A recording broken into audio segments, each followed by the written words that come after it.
कहानी की शुरुआत में हम नैन्सी नाम की एक लड़की को देखते हैं जिसे उसका पिता रोमियो जबरदस्ती घसीटते हुए कहीं ले जा रहा था। तभी रास्ते में रोमियो शराब के ठेके पर अपने कुछ दोस्तों के पास रुककर बातें करने लगता है। उनकी बातें सुनकर हम जान पाते हैं कि रोमियो ने उन सभी से पैसे उधार ले रखे हैं और जब वो सब अपने पैसे मांगते हैं तो रोमियो उन सभी से कहता है कि मैं आज ही तुम सबकी उधारी चुका दूंगा। अब वो वहाँ से आगे बढ़ जाता है। कुछ देर बाद वो दोनों एक घर के आगे पहुँच जाते हैं जहाँ नैन्सी की नजर अपनी ही जैसी एक लड़की और उसकी माँ पर पड़ती है। नैन्सी इस लड़की को देखकर बहुत डर गई थी क्योंकि वो समझ जाती है कि उसकी हालत भी इस लड़की जैसी होने वाली है। दरअसल ये घर यहाँ के सबसे अमीर आदमी साइमन का था। साइमन यहाँ के गरीब लोगों को पैसे उधार देता था और जब वो लोग पैसे नहीं चुका पाते थे तो वो उनकी बहन बेटियों का सौदा किया करता था और रोमियो भी नैन्सी का सौदा करने यहाँ साइमन के पास आया था। अब साइमन बड़ी अजीब तरह से नैन्सी को सूंघकर उसे चाटने लगता है जबकि उसका पिता रोमियो ये सब देखकर खुश हो रहा था। रोमियो एक नंबर का घटिया इंसान था जिसने अपनी ही बेटी को शराब के लिए बेच दिया।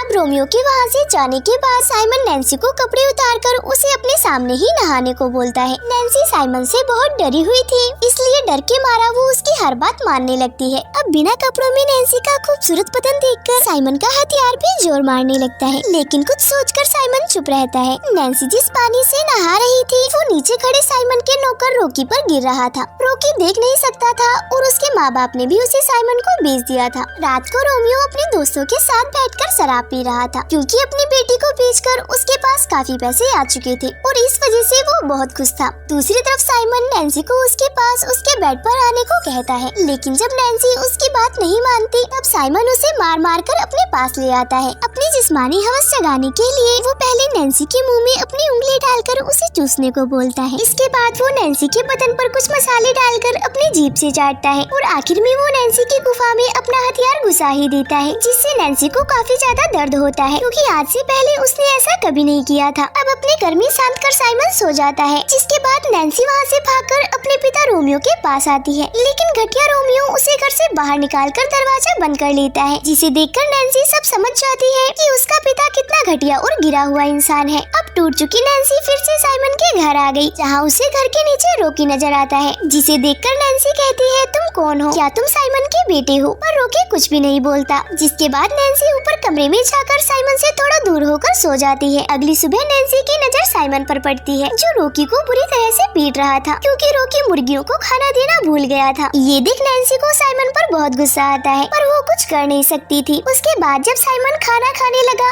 तो वो नैन्सी को अपने पास बुलाकर उसकी गुफा में उंगली डालकर हिलाने लगा। फिर वो नैन्सी को अपने सामने बिठाकर खाना खाने लगता है। रोकी भी उनके साथ नीचे बैठकर खाना खा रहा था। तभी साइमन अपने पैरों से नैन्सी की गुफा का पानी निकालने लगता है। ऐसा करने से नैन्सी को बिल्कुल भी अच्छा नहीं लग रहा था लेकिन साइमन को इसमें बहुत मजा आ रहा था। उसके बाद जब नैन्सी रोकी के साथ साइमन के खेतों में काम कर रही थी तब रोकी उसे बताता है कि मैं साइमन का बेटा नहीं हूँ, मुझे भी मेरे माँ बाप ने तुम्हारी तरह साइमन को बेच दिया है। अगले दिन एक औरत जिनी साइमन के पास अपनी चेन बेचने आती है जिसके बदले में साइमन उसको बहुत कम पैसे देता है लेकिन जिनी को और पैसों की जरूरत थी इसीलिए वो साइमन से अपने छोटे बेटे गुलाबों का सौदा कर देती है। घर के बाहर खड़ी नैन्सी भी उनकी सारी बातें सुन रही थी। नैन्सी सब समझ गई थी कि अगर उसने साइमन की बात नहीं मानी तो उसकी हालत भी रोकी जैसी हो जाएगी और साइमन उसकी जगह किसी और को दे देगा। यही सोचकर वो अपनी मर्जी से साइमन के पास जाकर उसके साथ नहाने लगी और नहाते हुए नैन्सी उसके लॉलीपॉप को भी चूसने लगती है। नैन्सी की इस अदा से साइमन भी बहुत खुश होता है। उसके बाद में वो उसे गोद में बिठाकर बड़े ही प्यार से उसकी ठुकाई करने लगता है। फिर शाम को ये दोनों खेत में घूमने जाते हैं जहाँ साइमन नैन्सी को बताता है कि पैसा ही सब कुछ है, अगर हमारे पास पैसा है तो सब कुछ है। लेकिन नैन्सी ने महसूस किया था कि इतना पैसा होने के बावजूद भी साइमन खुश नहीं है। उसके लबों पर खुशी लाने के लिए नैन्सी उसे चूमने लगती है जिसके बाद में वो दोनों खेतों में ही शुरू हो जाते हैं और खूब टपाटप करते हैं। रात को सोने से पहले नैन्सी साइमन को दूध पीने को देती है। उसकी सेवा और उसके काम से खुश होकर साइमन उसे गिफ्ट में एक लॉकेट देता है जिससे नैन्सी बहुत खुश होती है और अब वो साइमन से दूर नहीं बल्कि उसे गले लगाकर उसके साथ ही चिपक कर सोती है। अगले दिन साइमन नैन्सी को बाजार लेकर जाता है जहाँ से वापस आते हुए वो उसी शराब के ठेके पर रुकते हैं जहाँ नैन्सी का फादर रोमियो अपने शराबी दोस्तों के साथ बैठा था। दूसरी तरफ शराब खाने की मालकिन नैन्सी को जिनी की बेटी गुलाबों की हालत के बारे में बताती है जो कि साइमन ने ही करी थी, मगर नैन्सी अच्छी तरह से जानती थी कि उसकी भलाई इसी में है कि वो साइमन को हमेशा खुश रखे। रात को नैन्सी नशे से धुत साइमन को घर लेकर आती है। उसके सो जाने पर नैन्सी साइमन के पैसे और उसका सोना देखती है, लेकिन वो उसमें से सिर्फ एक चैन चुराती है, क्योंकि ये चैन नैन्सी की माँ की थी, जो उसके मरने पर रोमियो ने साइमन को बेच दी थी। उसके कुछ देर बाद नैन्सी नहा धोकर रॉकी के पास बातें करने के लिए जाती है। उसके पूछने पर रॉकी उसे बताता है कि जब उसने यहाँ से भागने की कोशिश की थी, तब साइमन के आदमियों ने उसे पकड़ लिया था, जिसके बाद साइमन ने एक गरम सरिये से उसकी आंखें जला दी थी, ताकि वो दोबारा यहाँ से कभी भागने की कोशिश न करे। रॉकी की हालत तो नैन्सी से भी कई ज्यादा बदतर थी, इसलिए नैन्सी उसे गले लगाकर हौसला देना चाहती थी, मगर रॉकी लड़कियों के पास आने से घबराता था। उसे अच्छा महसूस करवाने के लिए नैन्सी